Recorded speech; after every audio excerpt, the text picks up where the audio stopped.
अच्छा, तो let's start today session. तुम लोगों को क्या लगता है कि MRCG 2 एग्जाम की तैयारी हो सकती है विद इन कितना टाइम हमारे पास? एक हफ्ता अक्टूबर का, और फिर 8 वीक्स। हाँ, hardly we have hardly 10+ weeks. हम्म, ऐसा ही है ना? क्या लगता है, हो जाएगी तैयारी? मैडम आप बताएंगी।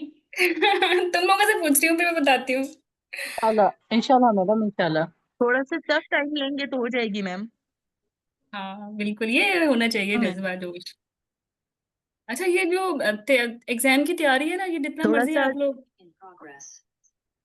जितना मर्जी तुम लोग सोच लो कि, और मैम जनवरी को तो काउंट ही नहीं करना चाहिए। जनवरी को काउंट ही नहीं करना चाहिए। मेरे हाँ ख्याल बिल्कुल से बिल्कुल। ऐसा करना चाहिए कि 28 दिसंबर तक तैयारी खत्म हो जाए ताकि रिवाइज भी करें, क्योंकि चीजें सारी मिक्स हो जाती हैं, भूल जाती हैं, बाद में याद नहीं आती।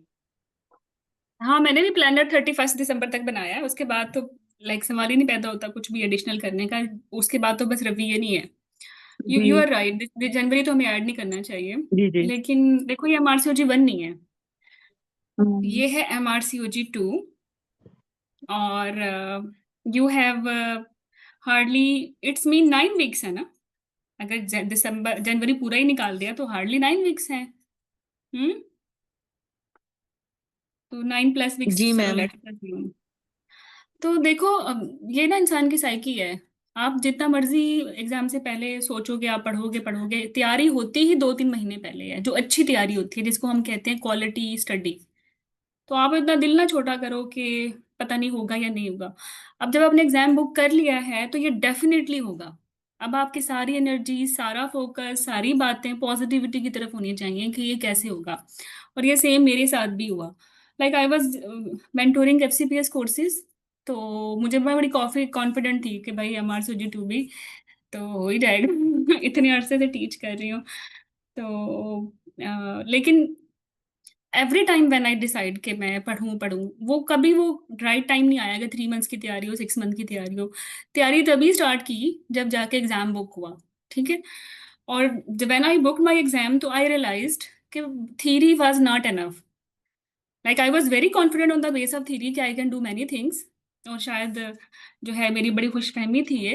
और लिटरली लाइक फिर मुझे आइडिया हुआ कि जो MCQs हैं ये तो बहुत इंपॉर्टेंट थे, और उस अंदाज से करना है जैसे एग्जाम में पूछे जाते हैं। इसके लिए तो you must have dedicated focus.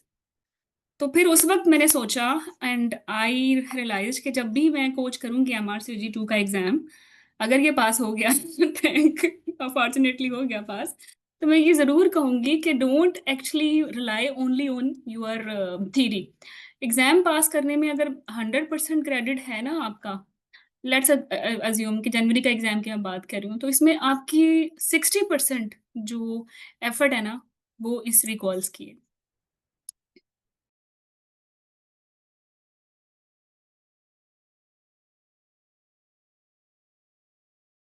तो फिर आप। तो ये रिकॉल्स रिकॉल्स करने का और क्यू बैंक करने का। ठीक है। तो अगर आपने लेट्स अज्यूम अपने टाइम का जितना भी हिस्सा देना है MRCG 2 की तैयारी के लिए, उसमें भी आपकी प्रोपोर्शन ऐसे ही होनी चाहिए कि 40% टाइम थीरी को दें और 60% एफर्ट जो है आपने रिकॉल्स को या क्वेश्चन बैंक को, अब इस बैंक में क्या कुछ आता है मैं आगे बताती हूँ, इसको देनी है। वैसे लाइक लाइक अगर मैं आपको एक क्वेश्चन दूं, जैसे आज का टॉपिक है फिटल इन्फेक्शन। ठीक है। तो फिटल इन्फेक्शन की आपने नहीं की अच्छी थीरी, राइट? और मैं आपको HIV या हर्पीस से कोई 15 क्वेश्चंस करने को बोलूं, ठीक है, और आप इसमें से करते हैं मिस्टेक्स, तो फिर आपने दोबारा भी तो ओपन करनी है ना, दोबारा से गाइडलाइन ओपन करनी है, दोबारा से थ्योरी पढ़नी है। तो जब आप इस तरह से क्यू बैंक के थ्रू, रिकॉल्स के थ्रू पढ़ोगे और ज़्यादा टाइम इसको दोगे, तो एक तो टारगेटेड पढ़ोगे और थ्योरी में से वही चीज़ें निकालोगे जो एग्जाम में टेस्ट की जाती हैं।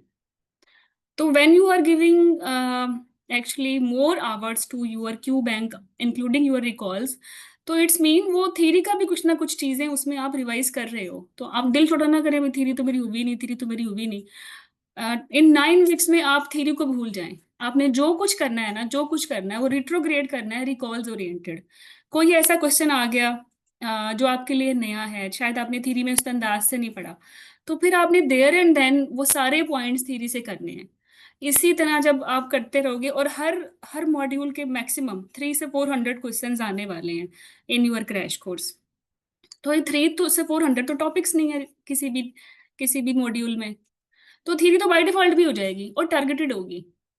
तो ये 9 वीक्स में ज्यादा आपने एफर्ट करनी है रिकॉल्स पे, क्यू बैंक पे, जिसमें एसबीएज और ईएम कीज होंगे। और थ्योरी का बस मैं तुम लोगों को यही बोलूंगी, अगर आपने थ्योरी कोर्स ज्वाइन किया हुआ है और वो उसके लेक्चर आपने सुन लिए हैं, आपको अंडरस्टैंडिंग है, तो ट्रस्ट मी इतनी ही काफी है। आपका एमआरसीटीटी पास करने के लिए जितनी थ्योरी काफी है ना, वो आपके लेक्चर में है। आप पीडीएफ भी ना ओपन करें। Don't open any PDF, trust me. मतलब मैं आपको मनी बैक गारंटी दे रही हूँ कि आपको कोई जरूरत नहीं है जीटीजी, नाइस, एफएसआरएच, फीगो, बैश दोबारा ओपन करने की। If you have done these topics with me, या आपने इसके थ्योरी लेक्चर सुन लिए हैं, तो अभी 9 वीक्स में आपने उन लेक्चर्स को डबल स्पीड पे दोबारा सुन लेना है। That's it. और अगर कोई कमी है भी, तो इतने ढेर सारे 400-500 आपने क्वेश्चंस कर रहे हैं, वो तो वैसे ही टारगेटेड तैयारी हो जाएगी। हम्म। आपको मेरी बात समझ आ रही है? जी मैम, इंशाल्लाह। हाँ, तो बस अब क्वेश्चंस करने हैं। अब क्वेश्चन हम ऐसे थोड़ी ना करेंगे, रट्टा मारना है कि रट्टा मार लो, रट्टा मार लो, फोर्सअप रट्टा मार लो, इंस्ट्रूमेंटल लिविंग रट्टा मार लो, इसको ए साइक्लोवीर देना है, इसको रट्टा मार लो। हम तो कॉन्सेप्ट से करेंगे कि क्यों देना है इसको ए साइक्लोवीर, क्यों इसको जो है फोर्सअप लगाना है, क्यों वैक्यूम लगाना है। ठीक है। तो just more time to give your recalls and Q bank theory साथ साइड बाय साइड खुद ही हो जाएगी, जितना बहुत टाइम मिले सिर्फ लेक्चर सुन लें। और अगर आप थ्योरी कोर्स में नहीं हैं, तो शॉर्ट समरीज की भी बुक के पीडीएफ आपके वेब पोर्टल पे होंगे, आपने बस वो पढ़ लेने हैं। और दूसरी तरफ अपने दिल को समझाएं कि आप और कुछ कर भी नहीं सकते। अगर आपने like if you are not into any theory course, तो उसके पास आपके पास कोई चॉइस भी नहीं है। अब तो टाइम ही नहीं है आप दोबारा से पीडीएफ इतने बड़े बड़े एक एक टॉपिक के 200 के पढ़ें। तो और कुछ नहीं हो सकता, फिर मेरी ही बात मान लो। ठीक है।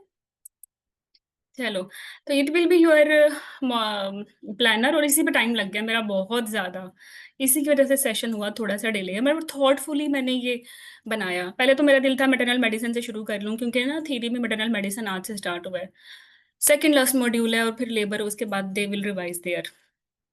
तो भाई मैंने सोचा अभी मैटरनल मेडिसिन शुरू कराऊंगी, तो फिर वो तो अभी साथ कर रहे हैं, कोई क्वेश्चन थायराइड का आ जाएगा तो वो तो उन्होंने उसकी नई जीटीजी की नहीं हुई, तो ये फंस जाएंगे। तो फिर मैंने सारा प्लानर चेंज किया, एंड रिसेंटली हमने फीटल इन्फेक्शन खत्म किया है।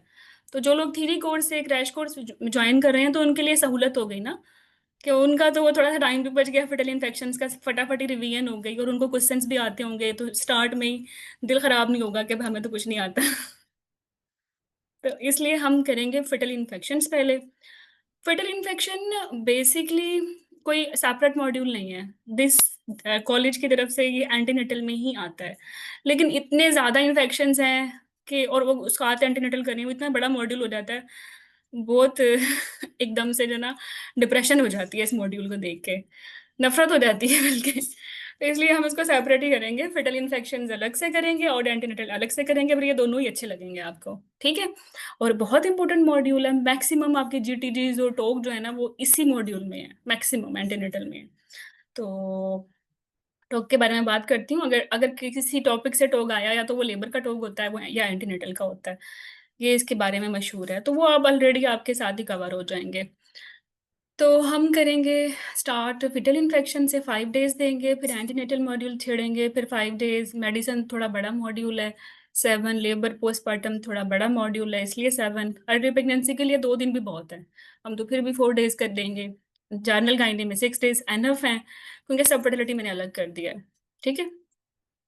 और वो भी छोटा सा मॉड्यूल है, इसको 2 भी दिन दें तो हो जाएगा। Urogynae 4 days, surgery 6 days, oncology 6 days, contraception sexual health 5 days. छोटा मॉड्यूल है, हमेशा वही प्रिडिक्टेबल एग्जाम क्वेश्चन आते हैं जिन्होंने आना होता है, तो इसके लिए 2 दिन भी इवन बहुत है। क्लिनिकल गवर्नेंस टीचिंग ये ट्रिक की मॉड्यूल है। ठीक है। बायोस्टेट ये ट्रिक की मॉड्यूल है, इनको हम 5 5 डेज देंगे। ट्रिक की से मुराद ये है कि एफर्ट लगेगी इसमें तुम लोगों की ना। लास्ट जो पेपर मैंने कंपाइल किया है MRCUG 2 अभी जुलाई का, उसमें क्लिनिकल गवर्नेंस बायोस्टैट के क्वेश्चंस, अब तो इनका रिकॉल भी पता नहीं चलता ना, लेकिन who can actually remember 14-15 choice based EMQ जो के बायोस्टैट से आया है, वो फिगर्स तो याद हो भी नहीं सकते। तो आपको तो वही याद होता है ना जो आप करके आए हो, या जो 2-3 क्लोज ऑप्शंस थी जिसने आपको टफ टाइम दिया। ठीक है। तो how we will do these modules. तो आपको याद है जब हमने MRCOG 1 में क्रैश कोर्स किया था, आप में से बहुत सारे लोग MRCOG क्रैश कोर्स से हैं जिन्होंने 2 ज्वाइन किया थीरी का। थोड़ा बहुत आइडिया है हमने वो कैसे किया था, and how was your experience with that planner? Ma'am, wonderful experience, बहुत जबरदस्त था वो कोर्स।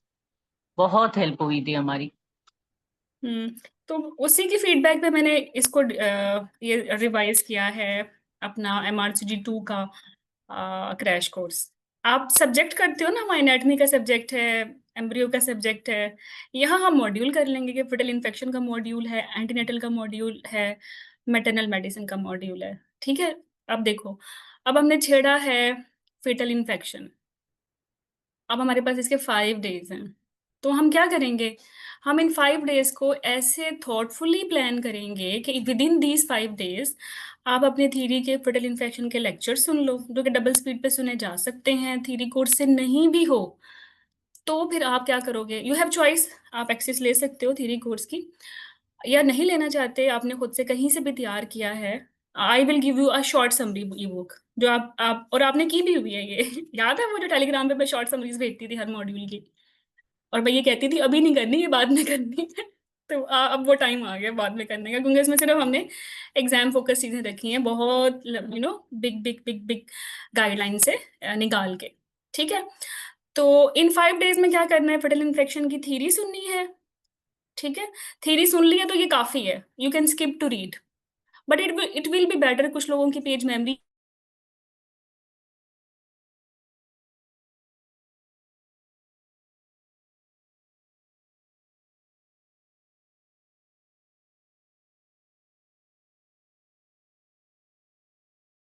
ये एक हो गया, हेपाटाइटिस, TB, मलेरिया, वैसे ये मेटरनल इन्फेक्शन हैं, बस हमने पेटल में ही किया है। और क्या हो गया, ये हर्पीस फैमिली आ गई, वो भी टॉर्च का ही पार्ट है।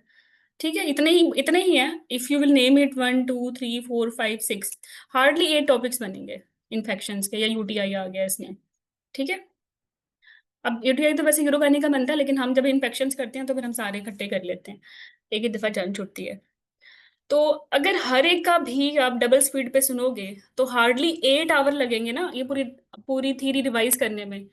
और तुम लोगों की अपनी क्या ओपिनियन है, लेक्चर क्या बहुत शॉर्ट करके पढ़ाए गए हैं या बहुत डिटेल में पढ़ाए गए हैं, क्या लगता है, once you have done the ma'am, बहुत लेक्चर? डिटेल है।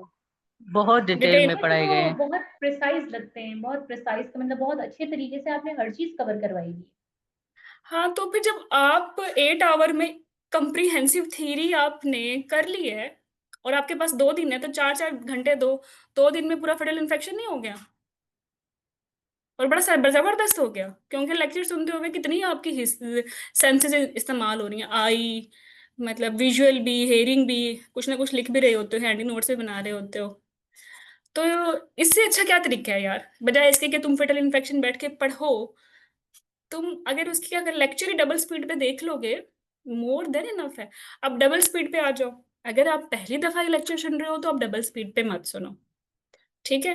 और अगर आप दूसरी दफा सुन रहे हो तो आप डबल स्पीड पे सुन लो। तो अगर आप डबल स्पीड वाले हो, जो कि मेजोरिटी मुझे लग रहा है थीरी कोर्स वाली ही है, तो आपके तो फिर भी 4 आवर्स हो गए ना। अगर यार 4 आवर में पूरा फटल इन्फेक्शन A to Z, एक चीज भी मिस ना हो, रिवाइज हो जाए, तो कितनी अच्छी बात है। हम्म। अच्छी बात है ना। तो इन 5 दिनों में सिर्फ 4 से 5 घंटे लगेंगे थीरी करने में, और बाकी दिनों में हम क्या करेंगे फिर, बाकी दिनों में लूडो खेलेंगे। नहीं, लूडो नहीं खेलनी। बाकी दिनों में हम फेटल इन्फेक्शन के पीछे हाथ मुंह धो के पड़ जाएंगे। ठीक है। हम प्रैक्टिस बुक्स जो आप लोग कर रहे हो क्यू बैंक्स में, वहाँ उनके क्वेश्चंस जो टारगेटेड क्वेश्चंस है, नॉट ऑल, दोबारा रिवाइज करेंगे। प्रैक्टिस बुक्स भी हो गई। फिर हम स्ट्रैटेजी उठाएंगे। स्ट्रैटेजी में कि फाइल में जितने फटल इन्फेक्शन के एसबीए और ईएमक्यूज हैं हम वो भी कर लेंगे। फिर हम उठाएंगे बिजी एसपीआर और मास्टर एमआरसीओजी। मास्टर एमआरसीओजी बिजी एसपीआर अगर आप खुद सब्सक्राइब करते हो ना, $500 ईच, डॉलर की ईच सब्सक्रिप्शन में 1000 USD जाते हैं सीधे के सीधे। बहुत इंतहाई अच्छा पूल है। लेकिन हमने इसको और भी बेहतर कर लिया है, इसको और भी बेहतर कर लिया है। लाइक क्योंकि इन्होंने भी वही काम किया कि अपनी कीज को अपडेट नहीं किया। हाँ, इनका इनका जो स्टेटमेंट बनाने का तरीका था या चॉइसेस थी वो बड़ी टफ थी, लेकिन की फिर भी खराब थी। क्योंकि अभी अभी अभी की बात देखो, अभी HIV चेंज हो गया हो गया है ना चेंज 2025 में। तो इसका मतलब है HIV की तो सारी कीज चेंज हो गई, इवन स्ट्रैटेजी में भी चली गई जो 2023 की लास्ट है हमारे पास, busy SPR, master MRCOG, got it. तो हमने सिर्फ वहां से क्वेश्चन उठाएंगे या सिमिलर क्वेश्चंस को थोड़ा सा बेहतर करेंगे, कीज हम अपनी अपडेटेड ही रखेंगे। क्योंकि अब आपने सारी अपडेटेड गाइडलाइन तो अभी रिसेंटली सुन ली है ना लेक्चर में, तो यू नो कि क्या करना क्या नहीं करना, है ना। आपको पता है कि अब जो है HIV या तो लो रिस्क है या हाई रिस्क है, कोई इंटरमीडिएट और वेरी लो की नहीं है। हर्पीस का भी आपको पता है हाईएस्ट है टिल वेरी लोएस्ट, ठीक है, इसमें और कोई ज्यादा नहीं है। और कौन सा इन्फेक्शन चेंज हुआ है वैसे? इन्फेक्शन में क्या अपडेट्स हैं? हर्पीस है, सिफिलिस है और HIV है, बाकी तो सारी सेम, बाकी सारे पुराने हैं। जिन्होंने अगर जुलाई की भी अटेम्प्ट दी थी तो उनके लिए वही है। हाँ, तो बस ये तीन ही है नए। तो अच्छा, फिर इसके बाद हम क्या करेंगे? हमने स्ट्रैटेजी के से फेटल इन्फेक्शंस कर लिया, प्रैक्टिस बुक से कर लिया, बिजी एसपीआर, एमआरसीजी, मास्टर एमआरसीजी से अच्छा कर लिया, ठीक है। अब ये सेशन लाइव जा रहा है, ठीक है। तो व्हाट आई विल से मुझे बोलना नहीं चाहिए था ये ठीक है, लेकिन भाई हम उनका रूल नहीं है ये, या ये हमने इस पे एफर्ट की है and you will see it is better than their rule, ठीक है।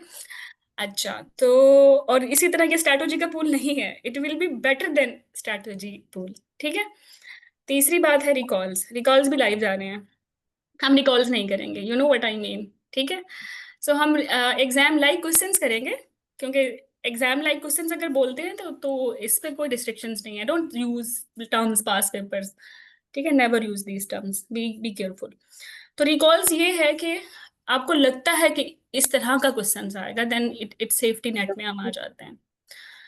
तो फिर हम विटल इन्फेक्शन के सारे पूरे साढ़े आगे, 12 बजे आती है। हाँ, तो रिकॉल्स या एग्जाम लाइक क्वेश्चंस कर लेंगे, ठीक है।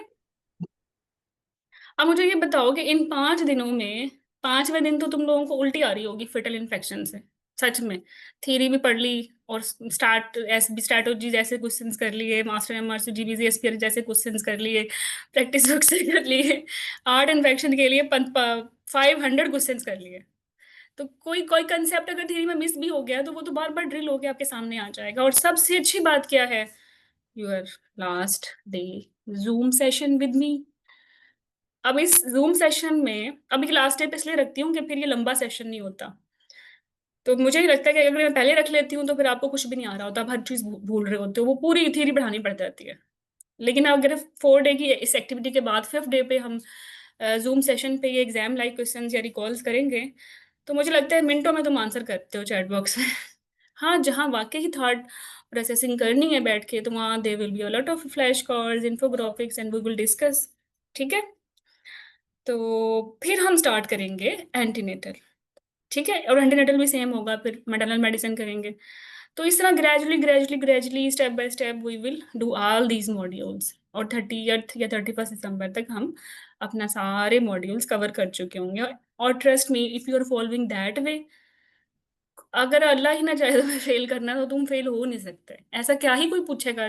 अगर सिलेबस से ही आना है तो वो तो तुमने हर लिहाज से कर लिया है। लेकिन फिर भी लोग फेल क्यों होते हैं? उसकी रीजन है।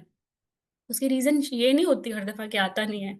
उसकी रीजन ये होती है कि उस दिन सो के नहीं गए, उस दिन खाना खा के नहीं गए, उस दिन सेहत तबीयत ठीक नहीं है, उस दिन लेट पहुंचे, you are worried about some other issue, ठीक है। या आपका स्टेमिना ही नहीं है 7 आवर कंटिन्यूसली टिक के बैठने का स्क्रीन के सामने। और ये मेरे साथ भी होता है, ठीक है। 2-3 घंटे तक तो मुझे क्वेश्चन नजर आते हैं, छठे घंटे में मुझे कुछ नजर नहीं आ रहा होता और इतना गुस्सा आ रहा होता है कि ये बस बंद हो। तो ये स्टेमिना हमने बिल्ड करना है ड्यूरिंग दीज 9 वीक्स, ठीक है। अब इसका इलाज क्या है? इसका इलाज ये है कि आपको स्क्रीन से हैबिचुअल किया जाए। जैसे आप फटल इन्फेक्शन खत्म करोगे तो फटल इन्फेक्शन का फिर मॉक ही होगा, रियल एग्जाम की तरह, और वो स्क्रीन पे ही होगा, आपके पोर्टल पे होगा। ठीक है। तो इस तरह से जितना एफर्ट एक इंसान कर सकता है, वी आर डूइंग इट। और मुझे एक बात तो बताओ,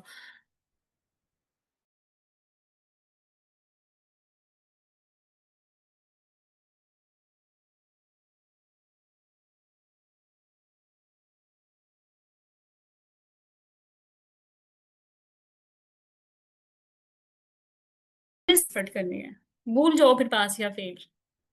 ठीक है। मैम आवाज चली गई थी, क्या बोला आपने? मैंने ये बोला है कि अपनी एफर्ट करनी है, अपना बेस्ट देना है।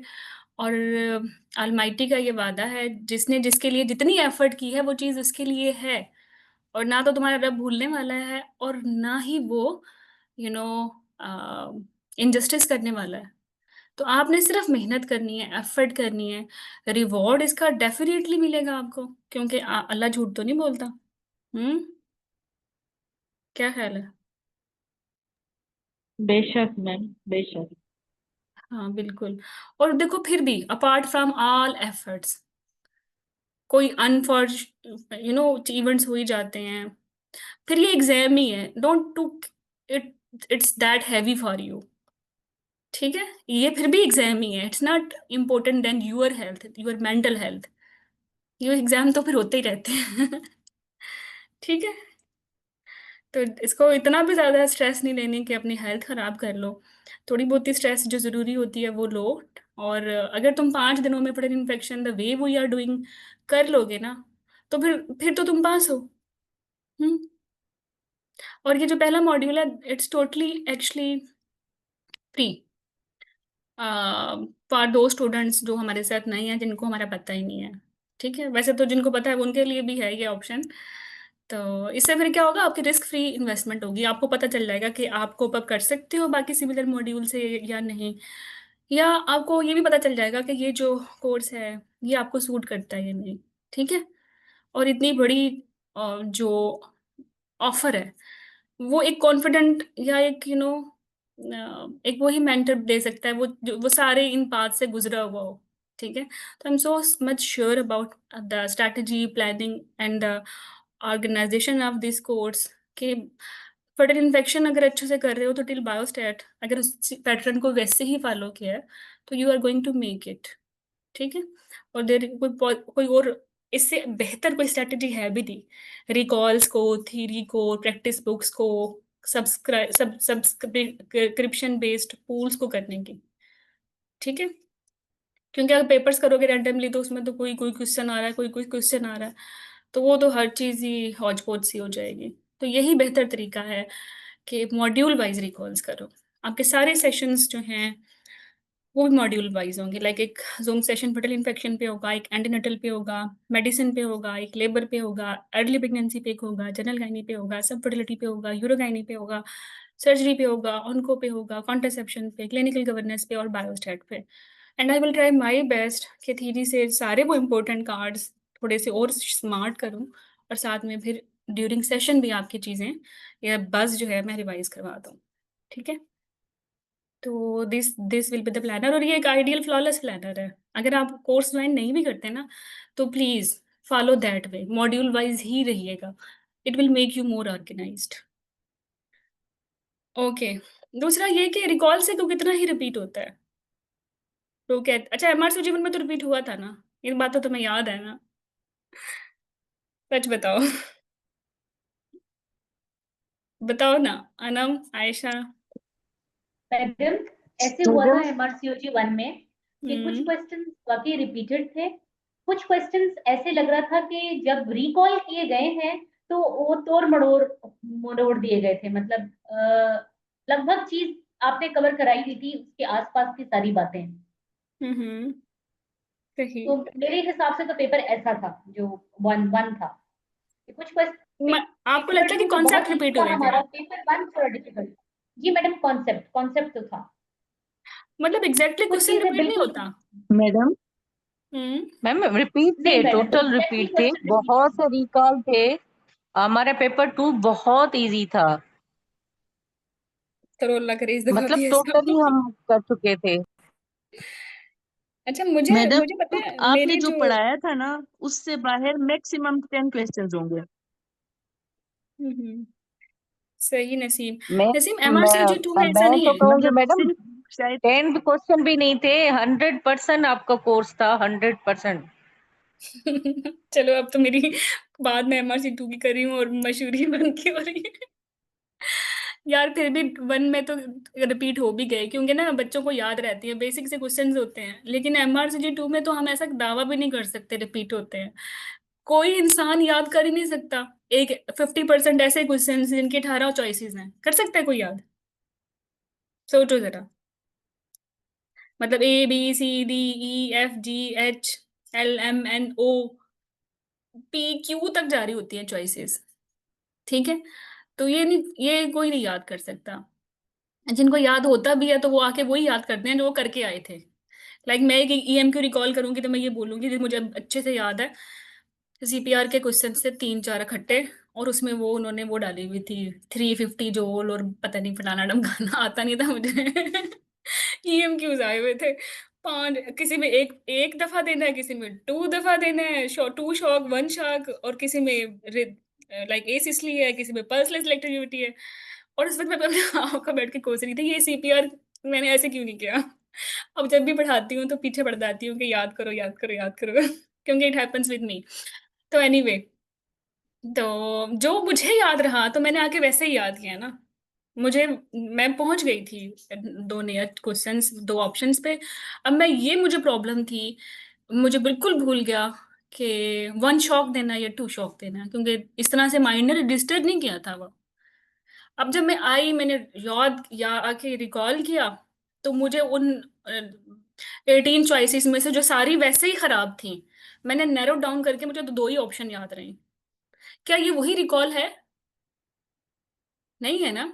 ये तो वो कॉन्सेप्ट है कि CPR से आएगा, और CPR के किसी भी जगह से आ सकता है। Got it. इसी तरह वो एक टर्मिनेशन की डोज थी। अब उसमें कहीं मिलीग्राम था, माइक्रोग्राम था। चलो खैर वो मुझे आती थी, लेकिन बहुत सारे लोग क्या करते हैं कि वो मिलीग्राम माइक्रोग्राम में याद नहीं करते हैं, और वो टर्बुटेलिन की डोज थी।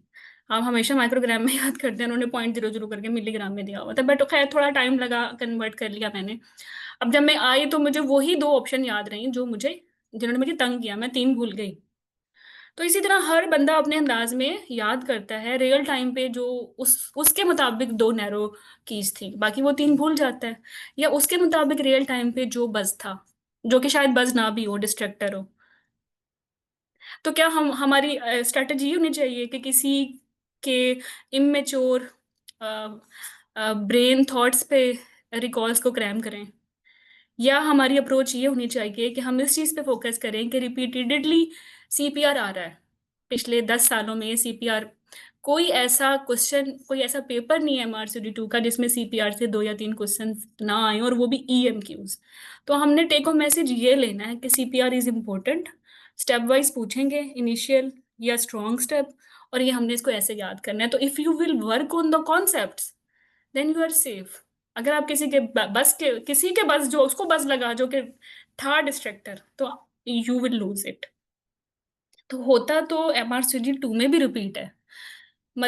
लेकिन है ये कि हम उसको रिकॉल नहीं कर सकते।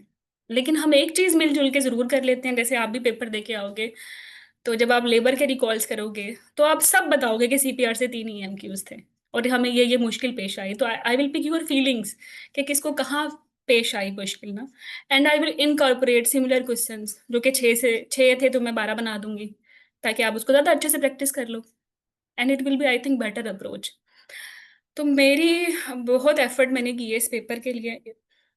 अच्छा, पेपर पास करने के बाद एफर्ट की है, क्योंकि वो सारे प्रोसेस से गुजरने के बाद मैंने इसको देखा कि भाई अर्ली प्रेगनेंसी से हमेशा जो है क्वेश्चंस आएंगे, छोटा मॉड्यूल है लेकिन 10-11 आएंगे, और 50-50 होगा, SBA EMQs आने ही आने हैं, इसमें से 50-50। एंटीनेटल से SBAs 10 आ रहे हैं तो 14 EMQs आ रहे हैं। इसी तरह मेडिसिन से एग्जैक्टली 35 क्वेश्चंस आते हैं, ज्यादा SBAs कुछ EMQs। लेबर तो आप बोले ना, लेबर और पोस्टमार्टम दोनों मिला लो, तो 50 क्वेश्चंस आते हैं लेबर से, और वो आते भी आखिरी जो आपका आखिरी छठा घंटा होता है, और उसमें ये फिर उसके भी आखिरी 5:30 के बाद जो शुरू होती है ना EMQs, आप में से कोई रिपीटर हो तो उसको अंदाजा होगा, वो EMQs शुरू हो जाते हैं, ये CPR जैसे और डोजेस जैसे आते होते हैं, लेकिन थक चुके होते हो काफी। ठीक है, लेकिन अगर आपको पहले ही पता है कि लेबर पोस्टमार्टम से 50 क्वेश्चंस आने हैं, बेसिकली ये 50 क्वेश्चंस नहीं है, दे आर 50 कॉन्सेप्ट्स जो कि वो टेस्ट करेंगे ही। आपने वो 50 कॉन्सेप्ट्स इसके 7 डेज में बार बार चैलेंजिंग वे में ड्रिल करने हैं बस। और जब ये दोबारा 50 कॉन्सेप्ट्स तो आएंगे ही, वो टॉपिक चेंज तो होने से रहे, they will definitely ask you कि बेटर के जो है ITP की में प्लेटलेट्स की क्या वैल्यूज हैं, they will definitely ask you कि डायबिटीज की कोई ना कोई वैल्यूज उठा के देंगे, हाइपरटेंशन से देंगे, कोई ना कोई उठा के आपको कार्डियक से देंगे, देना ही देना। लेकिन they usually test every time few concepts कि किसकी लेबर कैसी है, they always mixed maternal medicine with labour basically ना। एस्थमा में क्या करना है, स्टीरॉइड देना है नहीं देना, कब किसको प्लेटलेट देना है, किसी को एपिड्यूरल देना है, बच्चे में जाएगा नहीं जाएगा, ये कॉन्सेप्ट्स हैं जो ड्रिल करेंगे। मैंने नीचे ना एक लेक्चर अपने थ्योरी कोर्स के लिए लिया था कि ये जो 200 कॉन्सेप्ट्स हैं, ये किस तरह से मॉड्यूल वाइज जो है इन्होंने डिस्ट्रीब्यूट किए हुए हैं। और अगर आपके पास टाइम कम है तो 9 वीक्स में आपने obviously so many things you have to do, अपने सिलेबस कंप्लीट तो करना है, और ये सारी रिकॉल्स और स्ट्रैटेजी और BCSPR प्रैक्टिस बुक्स, ये सारा कुछ तो करना ही है, लेकिन पर्टिकुलरली ऑलवेज गिव इम्पोर्टेंस या प्रायोरिटी पे हमेशा वो 10-15 कॉन्सेप्ट्स रखें कि यहाँ से तो ज़रूर पूछते हैं, तो प्रायोरिटी पे तो ये मैंने अच्छे से ड्रिल करना है। ठीक है, इसी तरह कॉन्ट्रासेप्शन से 6-7 आते हैं, STI से भी हार्डली 4-5 आते हैं, जनरल गाइनी से आएंगे, ठीक है, 15 के करीब, इनफर्टिलिटी से आते हैं, अच्छे नहीं होते ये। इसके लिए अगर आपने MRCG 1 में अच्छी एंडो पढ़ी है ना, तो ये तब सॉल्व होते हैं, because you have to interpret hormonal values. वो ऐसे नहीं देंगे आपको कि ये टाइप 1 एनोवुलेशन है, वो आपको FSH देंगे कम है या प्रोलैक्टिन देंगे ज़्यादा है, खुद ही निकालते रहो फिर। तो हमें पता है वो इस तरह से हमें वैल्यू से ड्रिल करेंगे तो हम इनफर्टिलिटी में रट के जाएंगे ना, सारी MH टेस्टोस्टेरोन और TSH सबकी वैल्यूज, ओवुलेशन की वैल्यूज कब करानी है कब नहीं करानी है। उस अगर लाइक कोई बस नहीं दे रहे तो बाय डिफॉल्ट हमारी स्टैंडर्ड अप्रोच क्या है, स्टेप वाइज, और अगर बस दे रहे हैं तो फिर बस स्पेसिफिक हो जाती है ना। यूरोगाइनी से 7-8 क्वेश्चन, ऑन्कोलॉजी से 15 हार्डली, क्लिनिकल गवर्नेंस इंपॉर्टेंट है। अब देखो क्लिनिकल गवर्नेंस वो मॉड्यूल है जो बाकी सबका बुरा मॉड्यूल है, मुझे पता है ये लोगों को अच्छा नहीं लगता, बट तुम लोगों को तो हमने बहुत अच्छे से पढ़ाई है। How was your experience with clinical governance and teaching? Because I know it's difficult, it will be difficult for you people in theory in your exam, तो हमने बहुत एफर्ट की है। अब अगर तुम इसके साथ क्वेश्चंस भी प्रैक्टिस कर लोगे तो ये अब किसी भी तरीके से पूछें, क्योंकि इसके रिकॉल कर नहीं पाता कोई ना, और बायोस्टैट के भी नहीं कर पाता। ठीक है, अच्छा बायोस्टैट जैसे आपने MRCG 1 में की थी ना, वो मोर देन सफिशिएंट है for MRCG 2, more than sufficient है। ठीक है, तो इसीलिए बायोस्टैट के बारे में परेशान नहीं होना, और ना ही क्लिनिकल गवर्नेंस के बारे में, क्योंकि ये दूसरे लोगों के टफ मॉड्यूल हैं, आपके ये स्ट्रॉन्ग मॉड्यूल हैं, और ये कॉम्पिटिटिव एग्जाम है, सबकी परसेंटाइल अक्यूमुलेट होती है, जो सबसे अच्छे जिसका स्कोर होता है उसके मुताबिक फिर आपको वो आपके स्कोर को जो है वो इंटरप्रेट करते हैं। ठीक है, तो अगर बाकी मैक्सिमम लोग इन इन डोमेन्स में, इन मॉड्यूल्स में गलती कर रहे हैं या आप इनमें अच्छा कर रहे हो, तो आपकी परसेंटाइल अच्छी हो जाती है।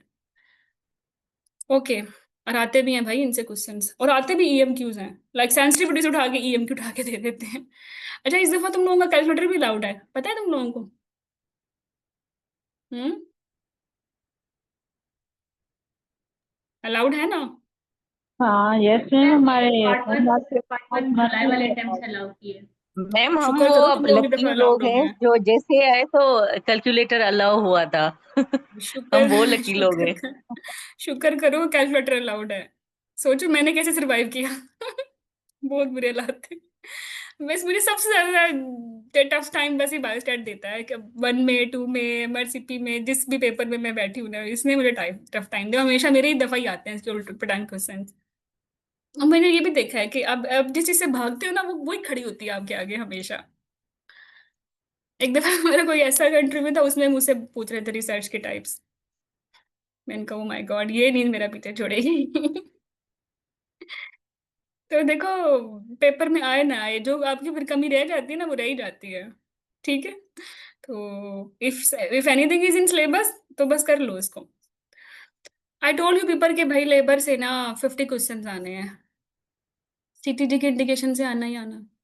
ओब्स इमरजेंसी से स्ट्रेट फॉरवर्ड 10-15 ईएमक्यूज आने हैं, मतलब ब्रीच डिलीवरी, शोल्डर डिस्टोशिया 3 ईएमक्यूज आने आने, सीपीआर 3-4 ईएमक्यूज आने ही आने, मैटरनल सॉरी पीपीएच एपीएच आने ही आने। ठीक है, और ये इनके जो ब्लड प्रोडक्ट्स हैं, कैसे देनी है, कितने क्रायोप्रेसिपिटेट, आने ही आने होते हैं ये हमेशा। ठीक है, तो इसी तरह सीटीडी से आना है, ऑपरेटिव जनरल डिलीवरी से आने हैं, 5-6 क्वेश्चन आएंगे। ठीक है, with EMQs. FPS I don't know क्यों देते हैं अभी तक, हालांकि हो गई ऑब्सोलीट, बट दे देते हैं एक दो question. Second stage delay 3-4 question हमेशा आएंगे। You have to yourself diagnose कि एल्गोरिथम में कहाँ खड़े हो। ठीक है, कि फोर्सेंटो देनी है या नहीं देनी, या उसको जो है वेट करना है या इंटरवेंशन करनी है। इसी तरह cardiac disorders in labour, cardiac disorders जब भी आएगा ना लेबर के साथ मिक्स करके आएगा। ठीक है, एस्थमेटिक जब भी आता है यूरी लेबर के साथ मिक्स करके देते हैं। हाइपरटेंशन अकेला भी आ जाता है, लेबर के साथ भी आ जाता है। पेन रिलीफ इन लेबर आनी आनी, मतलब है तो ये मटरनल मेडिसिन के। ठीक है, लेकिन जो 2023 की नाइस है intrapartum care in in women with medical disorder, this is very important, उसने हर डिसऑर्डर के साथ बताया हुआ है। तो फिर पेन रिलीफ बहुत इंपॉर्टेंट, और ये लोगों को बुरा लगता है पेन रिलीफ नहीं आता उनको, क्या करना है, you will love this with me. Complicated labour preterm के सिनेरियो, सर्क्लाज मिक्स हो जाता है इसके साथ, समझ नहीं आ रही होती। तुम लोगों ने भी गलतियां की, मैंने देखी थी तुम लोगों के टेलीग्राम डिस्कशन के थ्रेड।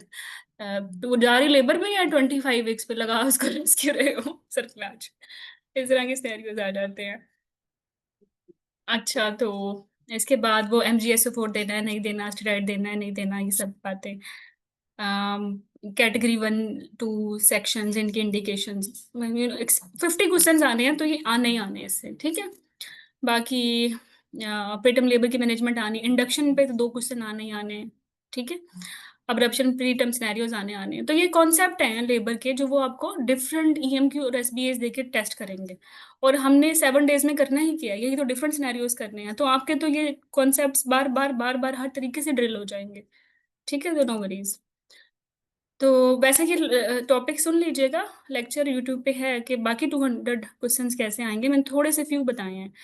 ठीक है, जैसे अगर एक्टोपिक प्रेगनेंसी से 3 EMQs आ रहे हैं, तो वो यूजुअली एक्यूट एब्डोमेन को मिक्स कर देते हैं, इसमें OHSS भी आ जाता है, अपेंडिक्स भी आ जाता है, फ्रैक्चर एक्टोपिक भी आ जाती है। ठीक है, ओके, फटल इन्फेक्शन से हम स्टार्ट करेंगे। फटल infection basically part of antenatal care है, इन दोनों को मिलाओ तो फिर ये 30 के करीब क्वेश्चंस बन जाते हैं, बिगेस्ट मॉड्यूल है एक्चुअली। तो SBA1 आना ही आना, चिकन पॉक्स मलेरिया से एक आता ही आता है। ठीक है, GBS दिल लव इट, और उससे आते भी EMQs हैं 2-3। सिफिलिस दिल लव इट, और इसमें आती भी वो इंटरप्रिटेशन है फजूल सी, अच्छी सी। सॉरी, और वो भी 19 से 2 EMQs आते हैं। इंट्रायूटाइन ट्रांसफ्यूजन करनी है, डिलीवर करना है, एंड 35 वीक्स पे जाके पूछते हैं, बिकॉज उस पर डिलीवर करना होता है। SGA, oh my God, book तो इसको दो। अच्छा, लास्ट टाइम जो ये था कि उन्होंने न्यू से नहीं दिया था, पुराने से ही सॉल्व हो गया, मतलब ऐसे जेनेरिक क्वेश्चंस थे जिसमें सेम था ओल्ड और न्यू में। I don't know this time they will give SGA from 2024 one are not.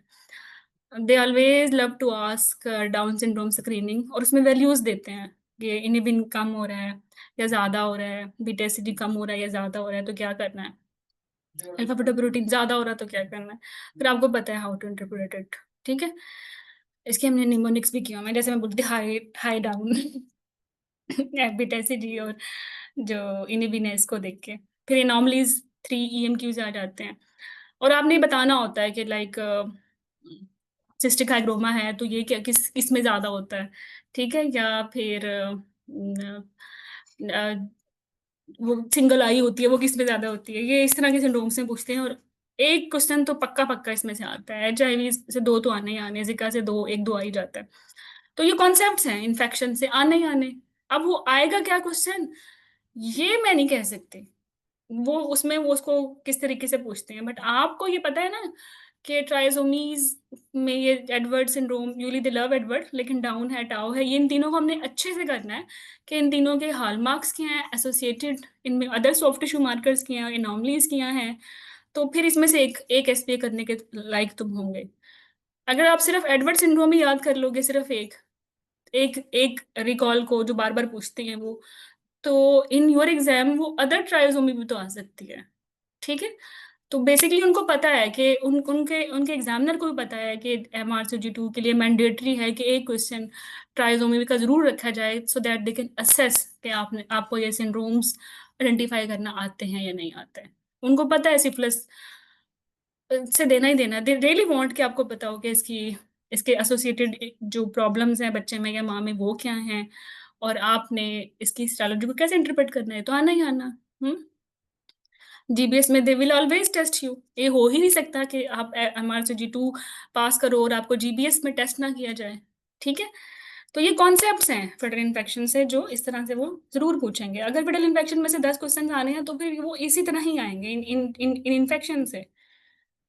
ठीक है, मेटरनल मेडिसिन पे आ जाओ, हेमाटोलॉजी से 8 9 तो आने आने। They love haematology that much, और वो भी लेबर के साथ मिक्स कर करके, किसमें हीमोफिलिया है तो सेक्शन करना है जैसे। ठीक है, ओके, फिर तो हम कैसे करेंगे, हमारी स्ट्रेटेजी क्या होगी 9 वीक्स को अगर हम स्मार्ट वे में करना चाहते हैं। देखो, एक वो होता है ना बर्न द बोट्स, तो तुम लोग अब सोच लो कि तुम अपने पीछे ना कश्तियां आपने जला दी हैं, अब पास ही होना है। ये आसान काम थोड़ी है। एक तो बुकिंग की खबरी, ऊपर से इतने सारे आपने जो है वो अमाउंट पे किया, वो बार बार पे करना, फिर हर मतलब बुरी बात है। अगर इस पेपर को किसी ने पास किया है तो वो तुम ही हो ना, और किसे पास करना है, जिसको पता है कि ये 200 कॉन्सेप्ट्स आने हैं, पहले ही बता दिया मैम ने। ठीक है, जिसको हलवा बना के सारे थे लेक्चर्स दे दिए हैं आपकी अपनी टेलर मेड लैंग्वेज में। तुम इमेजिन करो if you have to listen all these things in English. Concepts का जो है ना वो इतना बुरा हाल हो जाता है। मैं ये नहीं कहती तो इंग्लिश अच्छी नहीं है, ओबियसली पार्ट 3 में तो आप, उसकी में तो हम बोलते ही इंग्लिश हैं, लेकिन जो कॉन्सेप्ट्स की डिलीवरी आपकी अपनी लैंग्वेज में अंडरस्टैंडिंग बनती है ना, वो तो किसी और लैंग्वेज में बन ही नहीं सकती। तो आप लोगों के पास कितनी ज्यादा ब्लेसिंग्स हैं कि हर एक को टेलर मेड कोर्स नहीं मिलता। लाइक किसी को चाइनीज आती हो, वो उसको चाइनीज में कौन पढ़ाएगा MRCG 2, रशियन में, या जस्ट इमेजिन फ्रेंच में। तो आपको तो उर्दू आती है, आप हिंदी आती है, आप समझ सकते हो। कुछ इंडियन स्टूडेंट्स भी हैं मेरे, इसलिए बोल रही हूँ। ठीक है, तो आपने रिवाइज करनी है थियरी, उसके बाद आपने अटेम्प्ट करनी है recalls, practice books, BGSPR like questions, MRCG exam like questions, strategy like questions, और फिर उसके बाद आपने जो है मॉक देना है और जूम सेशन अटेंड करना है, दैट्स इट। ठीक है, 100% श्योर। अब आप फेटल इन्फेक्शन पास कर सकते हो ना, तो don't think about the whole MRCG 2।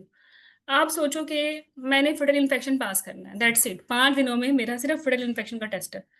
तो ग्रेजुअली स्टेप बाय स्टेप अगर इसी मॉड्यूल, हर मॉड्यूल को इसी तरह आप अच्छे से करते रहोगे, by the end of the actually December आपका तो पूरा सिलेबस कंप्लीट हो गया। ठीक है, जो जो बड़े बड़े गोल्स हैं वो छोटे छोटे स्टेप्स से कर लिए होते हैं। ठीक, लास्ट टाइम हमने कैसे किया था कवर, हमने हर मॉड्यूल को सेपरेट कर दिया था, क्योंकि उससे पहले हमने सारे क्वेश्चंस हर चीज एक ही ग्रुप में की, तो रिवीजन में कैंडिडेट्स बहुत तंग हो गए। लास्ट के 15 days फॉर योर रिवीजन। तो बेसिकली हाँ, अगर हमने हमारा पेट इन्फेक्शन का है, इधर कब कर रहे हैं हम, हाँ V8 है। ठीक है, तो जब हमारे पास 5 days हैं, तो आपका जो ग्रुप होगा, let's assume this time it will B V1। तो हम इसको कैसे करेंगे, हाँ, उसी मॉड्यूल के का जो डिस्क्रिप्शन लिंक होगा उसी में एक कंपाइलेशन लिंक होगा। The moment you will click, पहले तो हम 5 days गुजारेंगे ऐसे ही ना, रोज आपकी एक्टिविटीज हो रही होंगी, 1 hour स्ट्रैटेजी डिस्कशन, फिर उसके फौरन बाद या आफ्टर 10 15 मिनट्स ब्रेक हम रिकॉल शुरू कर देंगे, BGSPR स्ट्रैटेजी कर देंगे।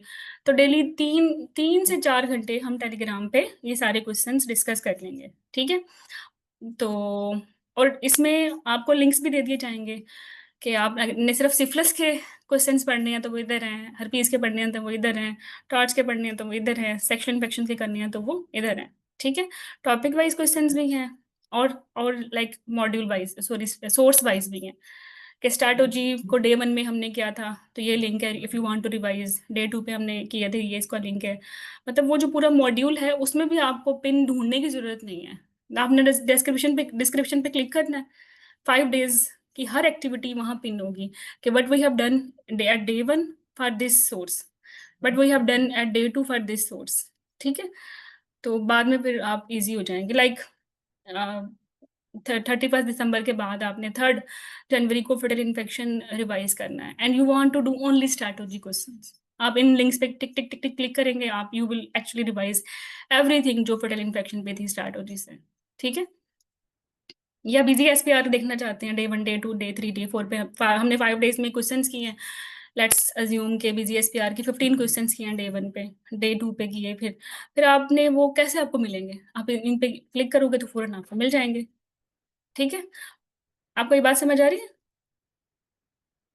इससे पहले वो कैंडिडेट्स खुद ही पिन ढूंढते रहते थे, and they waste their lot of time, तो मैं फिर साथ साथ उनकी कंपाइलेशन करती रहती हूँ। ठीक है, ओके।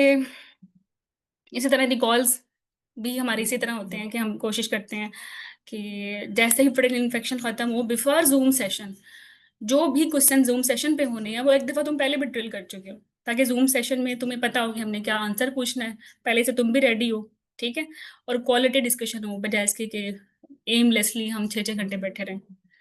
ठीक है, तो bye the end of the day 5 आपके रिकॉल्स भी, आपकी प्रैक्टिस बुक्स भी, आपके टॉपिक वाइज भी, आपका बिजी एसपीआर भी, आपका स्ट्रैटेजी भी, एवरीथिंग यू हैव डन, पता भी नहीं चलेगा। बस आपने 3 घंटे तो रोज देने हैं टेलीग्राम पे हमें, वो टाइमिंग हम आपसे डिस्कस कर लेंगे जो आपके लिए सूटेबल है। ये भी नहीं होगा कि मुसलसल बैठे रहें, ये भी हो सकता है टीडीएस कर लें सुबह दोपहर शाम, the way you will be comfortable, लेकिन इस पे फिर आपने इनपुट देनी है। और टेलीग्राम सबसे अच्छा सोर्स है इस चीज़ के एमसीक्यूज या ईएमक्यूज के लिए, क्योंकि आप जब क्वेश्चन पढ़ते हो तो 1 मिनट के बाद की आएगी, इस दौरान आप अपनी ब्रेन स्टॉर्मिंग कर लेते हो, और फिर मज़ा भी आ रहा होता है यार, सारी टीम आंसर कर रही है, एक्टिविटी चल रही होती है, यू फील गुड। वरना ये उठा के अगर मैं वेबसाइट पे डाल दूँ खुद पढ़ लो तो बिल्कुल जीरो मोटिवेशन हो जाती है, ट्रस्ट में। ऐसा लग रहा होता है जैसे हम कंप्यूटर से बातें कर रहे हैं, हमारे साथ तो कोई इंसान ही नहीं है। सोशल इंटरेक्शन बहुत ज़रूरी होता है, specially when you are depress, और ये हैं तो स्ट्रेस वाले डेज। ठीक है, तो यस इवनिंग में देख लेंगे। तो इस अगर फटल इन्फेक्शन ऐसे हो गया तो फिर तो सारे मॉड्यूल ऐसे ही होंगे। चलो बस, हाँ वी ग्रुप्स होंगे तो वो मैं बता दूंगी बाद में। ठीक है, इस बार शायद मैं चेंज करूँ, हम एक ही मेन ग्रुप में फोल्डर्स बना लेंगे, वो ज़्यादा इजी है बजाय इसके कि बहुत सारे ग्रुप्स बनाएं। अच्छा, वेबसाइट पे क्या होगा, वेबसाइट पे जो आपके जूम सेशंस हैं उनकी रिकॉर्डिंग होंगी, और जो आपके जूम सेशंस की में जो मैंने लेक्चर लिया है उसकी उन स्लाइड्स की पीडीएफ भी होगी।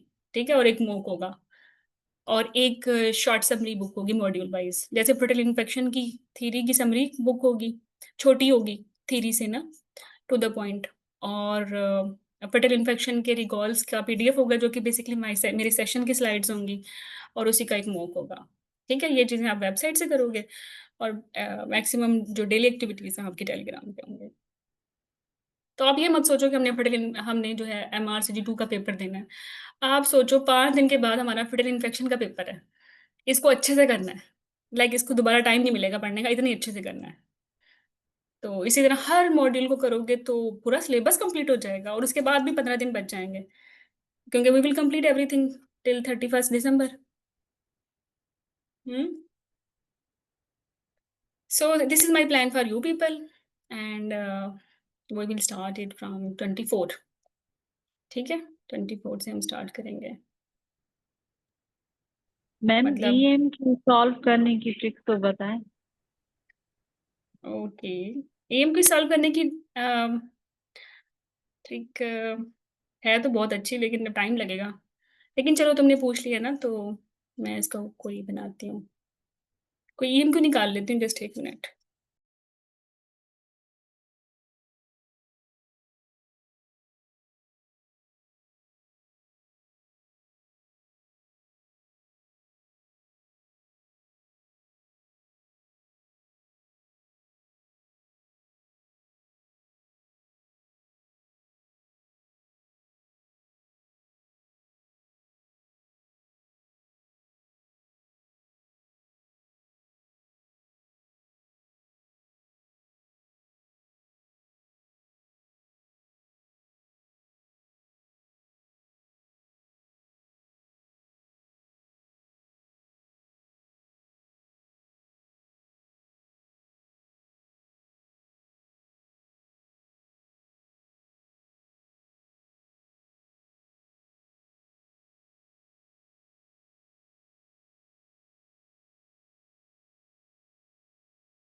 Can you see?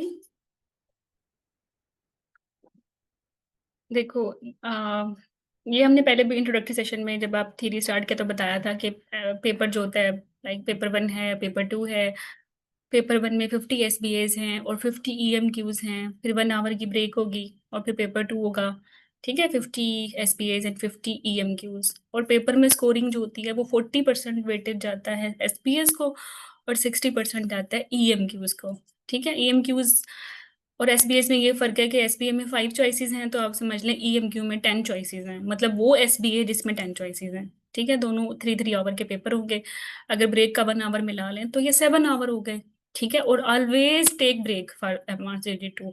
1 में तो आप स्किप भी कर देते हो ना, 2 में बिल्कुल स्किप नहीं करनी। ठीक है। अच्छा, फिर इसका इसका फार्मूला ये है कि SBA try to complete in 1 minute, और ईएमक्यूज आपने 2 मिनट्स में देने हैं। और बहुत सारे स्टूडेंट्स क्या करते हैं, जब वो पेपर स्टार्ट करते हैं, शुरू में एसबीएस आते हैं, तो आराम से बैठ के 1.5 घंटा जो है ना वो एसबीएस करते हैं, और फिर समझते हैं कि 50 क्वेश्चन रह गए हैं तो 1.5 घंटे में वो हो जाएंगे। हालांकि अब उनके ईएमक्यू शुरू में है, वो कहाँ से 1.5 घंटे में होंगे। तो बेसिकली 1 आवर में you should solve your SBAs, और 2 आवर में you should solve your EMQs. ये स्ट्रैटेजी रखनी होती है। चलो, तो अब ये क्वेश्चन है, जैसे ये ईएमक्यू आया है आपका। अब जो फटल इन्फेक्शन तुम लोग कर रहे हो तो इसलिए मैंने इससे निकाला है। ठीक है, तो सबसे पहले जो तरीका है किसी भी क्वेश्चन का, चाहे एसपीए है चाहे ईएमक्यू है, आपने अगर लंबा सिनेरियो है हमेशा पढ़ना है यहाँ से नीचे से कि पूछ क्या रहे हैं। जैसे लेट्स अज्यूम ये बहुत लंबा सिनेरियो है, तो आपने शुरू से नहीं पढ़ना, आपने देखना है इन्होंने पूछा है appropriate next step in the management. चलो, अब आपने, आपका बस क्या है, what you have to answer. मतलब एक लंबा सिनेरियो है, और आपसे उन्होंने पूरा पढ़ने के बाद कहानी तो यहाँ रुकेगी ना, कि नेक्स्ट स्टेप पूछना है। अब आपको ये तो अंडरस्टैंडिंग है ना कि next, best, appropriate, gold standard, ये इन टर्म्स को कैसे टैकल करना है। नेक्स्ट से मुराद कभी भी ऐसा नहीं होता कि आपने डेफिनेटिव मैनेजमेंट बनानी है। नेक्स्ट से मुराद है नेक्स्ट स्टेप इन एल्गोरिथम। ये हाई बोलना भी हो सकता है, कंसेंट लेना भी हो सकता है, इट विल बी की। चलो, अब जब इतना लंबा सिनेरियो था, आपको पता है लंबा सिनेरियो पढ़ने से पहले कि मेरा आपका माइंड बन गया कि नेक्स्ट मैनेजमेंट भी पूछेंगे, तो इसको ऐसे अंदाज से पढ़ना है। तो फिर आप पढ़ रहे हो कि 27 PG 39 पे फीवर, बस फीवर है तो ऑब्वियसली टैकीकार्डिया भी होगा। दोनों तो लॉजिकल हैं, लाइक इट थिक, बस मेकोनियम है। ये क्या है वैसे, 2 बस बने हैं, डायग्नोसिस बनाओ। और इन्होंने डायग्नोसिस तो पूछा भी नहीं है, लेकिन आपको तो बनाना पड़ेगा ना, क्योंकि डायग्नोसिस माइंड में आएगा तो फिर मैनेजमेंट आएगी। तो by the way what is this, 39 weeks पे टर्म का बच्चा है ना। हम्म, बताओ ना, ये तो बताओ।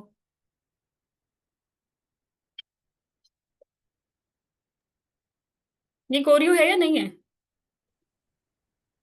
तुमने पूछा था ना सनोबर, तुम्हें यस पता। जी जी, मैम, कोरियो है। अच्छा कोरियो भी कोरियो, है। अच्छा कोरियो है टर्म का, हम्म, कोरियो है टर्म का, ठीक है। तो जब कोरियो हो जाता है, फिटल डिस्ट्रेस भी है, तो आपके दिमाग में बहुत सारी कीज आ रही हैं, तो लेफ्ट लेटरल हाइड्रेशन, और क्या करोगे, बिशप कर लो, बहुत सारी चीजें उल्टी सीधी। हम्म, चलो, तो यहाँ भी इन्होंने बहुत सारी ऑप्शंस दी हुई हैं। ये इतनी सारी ऑप्शंस हैं, तुम लोग पढ़ोगे तुम खो ही जाओगे। हमेशा अपना बस जहन में रखो कि हमने नेक्स्ट बतानी है, कोरियो में नेक्स्ट क्या होगी। ठीक है, नेक्स्ट बहुत स्टेप वाइज आपको तो पता क्या आने वाला है। इसमें ये भी हो सकता है कि बेसिकली एंटीबायोटिक्स दे रहे हो। ठीक है, या एक चॉइस ये भी आएगी कि एक्सपेडाइट कर दें डिलीवरी बाय सेक्शन, या एक्सपेडाइट कर दें बाय आगमेंटेशन। अब ये लेबर में है, मिकोनियम भी है, मतलब फिटल डिस्ट्रेस भी है। अच्छा, वैसे ये मुश्किल सिनेरियो बन गया, वैसे मैंने सोचा नहीं था, बट एनीवे। तो ये कोरियो है, और मिकोनियम भी थिक है। अब मुझे ये बताओ, ये जो सीटीजी खराब हुई है इसकी रीजन कोरियो है या थिक मिकोनियम है? और बाय डिफॉल्ट आप क्या सोचोगे, व्हाट क्या है ये? हम्म। मैडम दोनों ही ऑप्शन जहन में आएंगी ना, कोरियो भी और फीटल डिस्ट्रेस भी। सही। देखो यहाँ इन्होंने नेक्स्ट पूछा है, इसलिए तुम लोग सेफ हो, क्योंकि नेक्स्ट में दोनों की मैनेजमेंट तो एक ही है, वो है एंटीबायोटिक्स, राइट।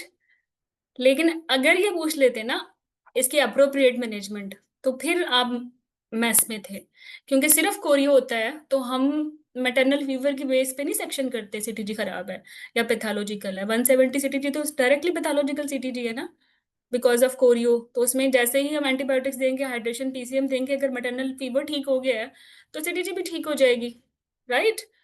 और इसमें तो फिर एक्सपेडाइट डिलीवरी है, it's not indication of section then. हाँ, it's not indication of augmentation as well, जब तक सीटीजी ठीक नहीं होती। तो फर्स्ट स्टेप फिर यही होगा कोरियो में कि एंटीबायोटिक्स, हाइड्रेशन एंड रीअसेस। अगर सेम सीटीजी रहती है तो गो फॉर सेक्शन, अगर इंस्ट्रूमेंटल डिलीवरी नहीं हो सकती, अगर सही हो जाती है तो ऑब्जर्व करो, ऐसा ही होगा ना। बट थिक मेकोनियम वाली सीटीजी यूजली मेकोनियम को हम रिवर्ट नहीं कर सकते, ठीक है। तो मेकोनियम के साथ कोरियो की फिलॉसफी चेंज हो सकती है। Get ready if they give you an appropriate choice, ठीक है। मतलब थिक मेकोनियम वालों को 6 सेंटीमीटर में चाहे कोरियो है, लेके तो नहीं बैठना, करना तो उसका सेक्शन ही है। चलो। अच्छा चलो, हम यहाँ इन ऑप्शंस में आ जाओ। अभी हमने हमने अपना बस निकाल लिया, हमने नेक्स्ट बताना है कोरियो का, ठीक है, थिक मेकोनियम के साथ। और आ गई मेरी स्लाइड। अब इतनी सारी चॉइसेस पढ़ोगे ना गुम हो जाओगे। पहला स्टेप क्या है कि लंबा सिनेरियो है तो आखिर से पढ़ो, उसके मुताबिक लीडिंग क्वेश्चन स्टेटमेंट देखो कि वो पूछ क्या रहे हैं, फिर बस पिक करो, और मे भी आपने अपने डिस्ट्रैक्टर भी पिक करने हो। समटाइम डिस्ट्रैक्टर भी तंग करते हैं, तो always pick your best and always pick your distractor, and then don't read और jump on questions. Think about your key. अब मैंने जो दिमाग में आई है ना, मेरी एंटीबायोटिक आई है, ठीक है। कोरियो में सबसे नेक्स्ट स्टेप यही होता है कि आप एंटीबायोटिक्स दो। चलो, क्योंकि फिटल हार्ट रेट तो उन्होंने बता दिए हैं, तो I will not dump on CTG. तो give IV broad spectrum antibiotics, it make sense. चलो, मैं इसको क्या करूंगी, मैं ए को साइड पे लिख लूंगी, आपके पास होता है बोर्ड और मार्कर। फिर बी आ गया ओरल, ओरल तो वैसे ही आउट हो गई कोरियो में। फिर आ गया आईवी बेंजाइल, ये अगर जीबीएस का भी कोरियो होता तब भी नहीं देनी थी, उसमें भी ब्रॉड स्पेक्ट्रम थी, ये भी आउट हो गया। अच्छा, फिर अब ये मैं पहली दफा पढ़ रही हूँ। फर्स्ट टाइम अगर आपने 16 चॉइसेस पढ़नी है तो आपने दूसरी दफा सारी 16 तो नहीं पढ़नी। दूसरी दफा तो आप जो आपने नैरो डाउन की है वो ही पढ़ोगे ना। तो मैंने ए का भी नैरो डाउन की है, ए। बी मैंने आउट कर दी स्ट्रेट फॉरवर्ड, सी आउट कर दी, डी मैंने आउट कर दी, क्योंकि जीबीएस का कोई चक्कर नहीं है ना, उन्होंने बताया होता भी तो फीवर के साथ कोई चक्कर नहीं है, ठीक है। ई में गिव नो एंटीबायोटिक्स, ये वैसे ही आउट। एफ में सीटीजी, हाँ इट कैन बी अब एफ, राइट। आगे चले, maternal and fetal culture before antibiotic, नहीं, it's not needed here in this scenario. फिर सिंगल डोज स्टेरॉइड बिल्कुल जरूरत नहीं है, 39 पे भी जरूरत नहीं है, और लेबर में भी कोरियो के बैकग्राउंड में जब थिक मुकोनियम आ रहा है, not that much actually, next step out हो गया। फिर immediately expedite delivery birth section, okay, ये भी तो टफ टाइम दे सकते हैं, मैं इसको कंसिडर करूंगी। फिर ओरल एथ्रोमेसिन आउट हो गई, फॉर रूटीन इंटरपार्टम केयर वो भी आउट हो गया, एम्पिसिलिन आउट हो गई, एल भी आउट हो गया, एम में एफबीएस भी आउट हो गया, एन में आगमेंटन भी आउट हो गया, लेबर में वैसे नहीं देते कोई भी आगमेंटन, नेक करा देता है। ओ में transfer to theatre for manual removal, ये तो कोई तुक्की नहीं बनती। पी में provide supportive care only, only supportive care तो नहीं करनी, बहुत सारी इंटरवेंशंस करनी है, हाइड्रेशन, पीसीएम, एंटीबायोटिक्स, कंटिन्यूसिटी, जी, सीनियर इन्वॉल्वमेंट रिव्यू, ठीक है। तो अब आपके पास ए एफ आई बचा है। अब दूसरी रीड में जो आपने ए एफ आई लिखा है ना, आपने दोबारा ये पढ़ना है और क्रॉस चेक विद यूर बस। बस वर्ड था नेक्स्ट, किसमें, कोरियो में। अब मुझे आप बताओ क्या होगा। ए, आप दोबारा पढ़ो ए, ब्रॉड स्पेक्ट्रम एंटीबायोटिक्स। अच्छा, एफ, एफ आ गया CTG. I section, section immediate तो नहीं होगा ना, ये भी आउट हो गया, फिर निकाल दो। अब आप बचे हो एफ पे, सीटीजी और ए। फेटल हार्ट रेट तो पहले दे दिए हैं, तो एफ भी आउट हो गया। अब आप सिर्फ ए के साथ बचे हो। तो देखो हमने क्या किया, दोबारा सुनो। लंबा ईएमक्यू है, बड़ा ईएमक्यू है, हमने एंड से पढ़ा, हमने अपना लीडिंग पॉइंट देखा कि हमसे क्या पूछेंगे इस पूरे सिनेरियो में जब हम पढ़ेंगे, वो हमने आइडेंटिफाई किया, नेक्स्ट पूछेंगे। तो हमने इस सिनेरियो को माइंडफुलनेस के साथ पढ़ा और फिर हमने अपने बस को आइडेंटिफाई किया। I will again suggest you, if there is some distractor उसको भी एड्रेस करो, क्योंकि उस डिस्ट्रैक्टर रिलेटेड भी बहुत सारे डिस्ट्रैक्टर जो है ना ईएमक्यूज की ऑप्शंस होंगी जो आपने इग्नोर करनी है। ठीक है, और ये एक्टिविटी, ये जो स्टेम रीडिंग है, ये आपकी 2 या 3 टाइम हो सकता है। ठीक है, 2 3 टाइम आप में आपको डायग्नोसिस समझ में आ गया, कोरियो थिक मेकोनियम एंड चीज एट टर्म। फिर अब आपने ये 16 चॉइसेस पढ़ी हैं पहली दफा, लेकिन इससे पहले माइंड में आइडियल की आपने सोच ली थी कि या तो हाइड्रेशन लाइक समथिंग होगा, या सीटीजी लाइक समथिंग होगा, या एंटीबायोटिक्स होगा, और वो आपको मिल भी गया। फिर आपने वो दूसरी रीड में इन तीनों को आपस में कंपेयर करके ए पिक कर ली। This is the actually logical and smart way to address any question जिसके 16 चॉइसेस हैं। और जो आप गलती करते हो, लॉन्ग क्वेश्चन को शुरू से पढ़ते हो, लीडिंग एज पहले नहीं पढ़ते, डिस्ट्रक्टर को बस बना लेते हो, सिंगल टाइम रीड करते हो स्टेटमेंट, वो भी नहीं करनी, 2 दफा रीड करोगे तो आपको बस समझ आएंगे, बिल्कुल नहीं समझ आते, अदरवाइज आइडेंटिफाई भी नहीं होते। जो मर्जी आपसे पूछें, हमेशा डायग्नोसिस बना के सोचो। जब तक आपने अपने ब्रेन को कमांड नहीं दोगे डायग्नोसिस की, आप मैनेजमेंट इन्वेस्टिगेशन में से कुछ भी पिक नहीं कर सकते, हालांकि वो डायग्नोसिस पूछ भी नहीं रहे आपसे। ठीक है, इस एक्टिविटी के बाद आपने खुद से 2 या 3 कीज इमेजिन करनी है और फिर वो 16 क्वेश्चंस पढ़ने हैं।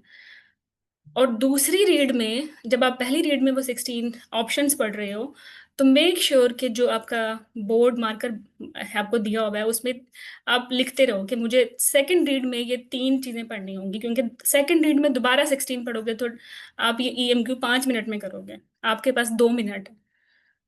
तो इसका स्मार्ट तरीका यही है कि फर्स्ट रीड में ही अपने क्लोज जो नैरो डाउन आपने किए हैं चॉइसेस, वो आप अलग से लिख लो। मैं ये लिखती थी, वरना फिर मैं भूल जाती हूँ दिमाग में कि AFI था, I have to write it. ठीक है, वो इरेज भी हो जाता है।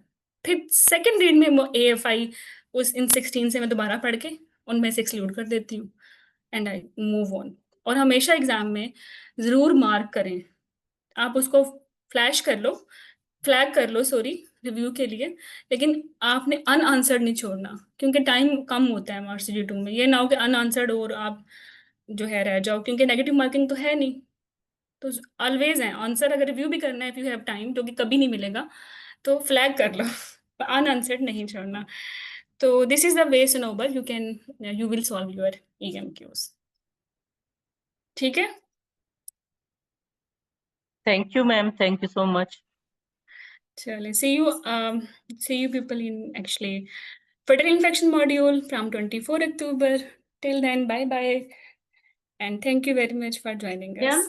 मैडम जाते जाते बस एक चीज बता दें मैडम, जैसे हम थ्योरी कोर्स वाले हैं तो अब हमें समझ नहीं आ रही कि हम मैटरनल मेडिसिन के साथ ही कंटिन्यू करें, या आप परसों से अगर फीटल इन्फेक्शन करा रही हैं तो फिर हम वो छोड़ दें।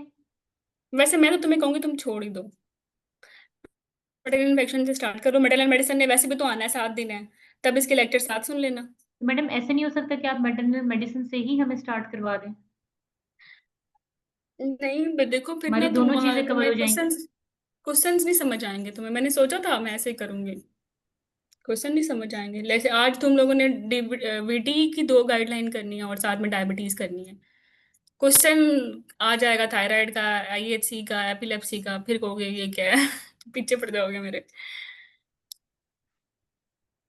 मैम अच्छा, एक ये काम और भी किया जा सकता है, एक काम और भी तो किया जा सकता है। तो मेटरनल मेडिसिन की आप कोशिश करें, जैसे आज 3 टास्क है, एक सुन लो, बाकी 2 छोड़ दो, मेटरनल मेडिसिन में कर लेंगे। क्या ख्याल है? फटल इन्फेक्शन अभी तो किया है, उसकी थ्योरी करने की जरूरत तो नहीं है ना तुम लोगों को। मैडम रिवाइज तो करना पड़ेगा ना।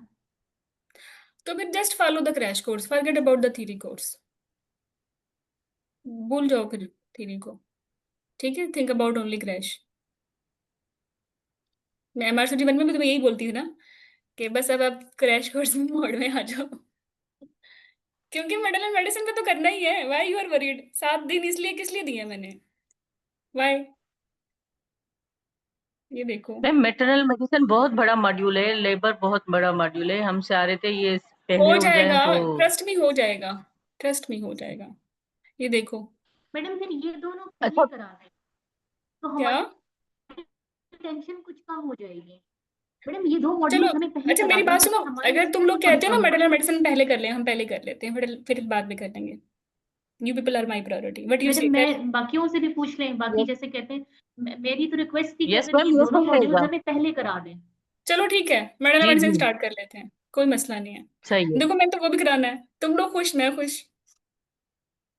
अच्छा मैम, ये एक क्वेश्चन पूछा था फातिमा ने, मैडम एसपीएस ईएमक्यू मिक्स होते हैं या अलग अलग आते हैं? मतलब 50 पहले एसबीएस आ गए, फिर 50 नहीं, ईएमक्यू ये अलग आएंगे? अलग आते हैं, अलग अलग आते हैं, ये मिक्स नहीं आते। अच्छा, मतलब एसपीएस आ गए तो वो 1 घंटा हम एसपीएस कर लें? हाँ हाँ। सही है ना? ऐसे ही होगा। सही। ओ, चलो, thank you Ayesha for your lovely message. Ayesha कह रही जो आपका दिल चाहे, ट्रस्ट यू कम्प्लीटली। नहीं नहीं, मैं सुनती हूँ भाई। अच्छा पता है क्या, रिकॉल पे मैंने कुछ गलतियां भी हो जाती हैं, इंसान है। तो हम ऐसा नहीं करते, no no no no, we are right, we are right. In every course you will see mentor कभी नहीं अपनी गलती मानता। और आप बच्चे छोटे छोटे ग्रुप्स बना के उनकी चुगलियां कर रहे होते हैं, देखो मैडम ने क्या किया, देखो मैडम ने क्या किया, वो तो मानेंगी नहीं अपनी बात, इतनी एरोगेंट है फलाना ढमकाना। तुम लोग छोटे छोटे ग्रुप बना के चुगलियां नहीं करना, ग्रुप में बता देना कि मैडम ये देखें, आप आपके काम आपकी की ये है और ये रेफरेंस है। तो मैं बहुत हैप्पीली इसको एक्सेप्ट कर लेती हूँ। ठीक है, चलो मैडम मेडिसिन करते हैं पहले। ये लो, तुम लोगों की सेटिस्फेक्शन के लिए मैंने मेडिसिन डाल दिया। बस रोना मत कि अभी तो थायराइड पढ़ानी है, फिर थायराइड एमसीक्यूज के साथ ही कर लेना। ठीक है, समझ आई? ये- ठीक है मैडम, देखते हैं। Thank you so much. हाँ, पिछली दफा तो रोने लग गए थे सारे बच्चे। मैंने कहा चलो अब चेंज, मैं तुम लोगों के फीडबैक पे कान धरती हूँ, इसका मतलब ये है। चलो, तो यहाँ आ गया फीटल इन्फेक्शंस। ठीक है, खुश? डेट मैं देख लूंगी बाद में। ओके, अल्लाह हाफिज, see you people there in crash course. हाँ, recording, it will be available on actually on your group, on YouTube and on portal as well.